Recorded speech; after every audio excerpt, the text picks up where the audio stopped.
नमस्कार। Up to date channel के माध्यम से आज मैं आपको केंद्र शासित राज्य अर्थात संघीय क्षेत्र से लोकसभा सीट और राज्यसभा सीट के संदर्भ में बताने जा रहा हूं। जैसा कि आप जानते हैं कि दिल्ली में लोकसभा सीटों की संख्या 7 है और राज्यसभा सीटों की संख्या 3 है। जम्मू कश्मीर में लोकसभा की सीटें 5 हैं और राज्यसभा की सीटों की संख्या 4 है।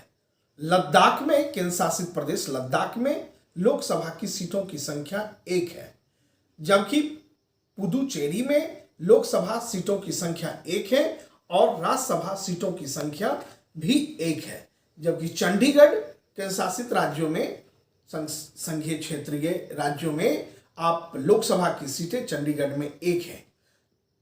दादर व नगर हवेली एवं दमन एवं द्वीप में भी लोकसभा सीटों की संख्या 2 है। कहां 2 संख्या में बता रहा हूं? दादर व नागर हवेली दमन एवं द्वीप में, वहां लोकसभा की सीट की संख्या 2 है। अंडमान निकोबार में भी लोकसभा की सीटों की संख्या 1 है, जबकि लक्षद्वीप में लोकसभा सीटों की संख्या 1 है। इन तमाम संघीय क्षेत्रीय राज्यों के जो लोकसभा की सीटें हैं या राज्यसभा की सीटें हैं, इनको आप भली भांति अगर याद कर लेते हैं तो आपको यहाँ से आने वाले परीक्षा में जब प्रश्न पूछे जाते हैं, अक्सर आपको दिल्ली के बारे में पूछा जाता है कि दिल्ली में लोकसभा, दिल्ली जो केंद्र शासित क्षेत्र है वहाँ लोकसभा सीटों की संख्या कितनी है, तो आपको बताना है 7 है। जबकि राज्यसभा की सीट दिल्ली में कितनी है, तो 3 है। फिर इसी प्रकार से आपको पूछा जाता है केंद्र शासित प्रदेशों में कि कश्मीर की लोकसभा की सीटों की संख्या कितनी है, तो 5 है और वहां राज्यसभा सदस्यों की संख्या 4 है।